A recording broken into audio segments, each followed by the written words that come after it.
मोहम्मद कासम खान, बूटा park, ठीक है चौंक के कोल। 3 बेटे ने तो 6-8 पोता पोतरी ने। 2 बेटे ने मेरे छड़ गए ने मैनू, तो उन्होंने मैं नहीं बुलाता। एक बेटा मेरा जिहदा पालक का मरीज़ है, उसकी 6 बेटियां 4 बेटियां तो 2 बेटे ने, तो उहदे नाल मैं रहना। पहला वो मेरे नाल साथ तावन दिंदा सी। मेरा बेटा जिन्होंने हार्ट अटैक होया सी, उसदा ऑपरेशन होया, उस तो बाद उन्होंने फालज का अटैक हो गया। वो हुण कुछ कर नहीं सकता। उसदियां 4 बेटियां ने 2 बेटे ने, तो मैं अपना उन्हां दी वजह नाल मैं कम कर रहा। उम्र मेरी 58 साल।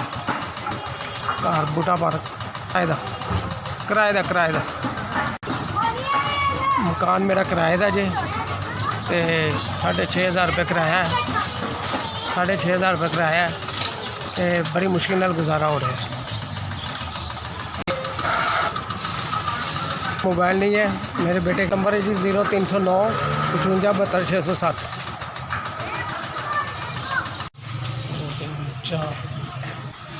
जिन्हें मैंने 4,000 रुपये भेजे ने, उन्होंने मेहरबानी शुक्रिया। मेरी बहुत बहुत दिली दुआवां उन्होंने नाल ने। अल्लाह पाक उन्होंने जिंदगी दे, तंदुरुस्ती दे, सेहत दे। जिन्हें मैंने 4,000 रुपये भेजे ने, बहुत बहुत मेहरबानी शुक्रिया। अल्लाह पाक उहदा रिज़्क कारोबार बरकत पावे। ऐसी तुहाडी बड़ी मेहरबानी। अस्सलाम वालेकुम रहमतुल्लाह।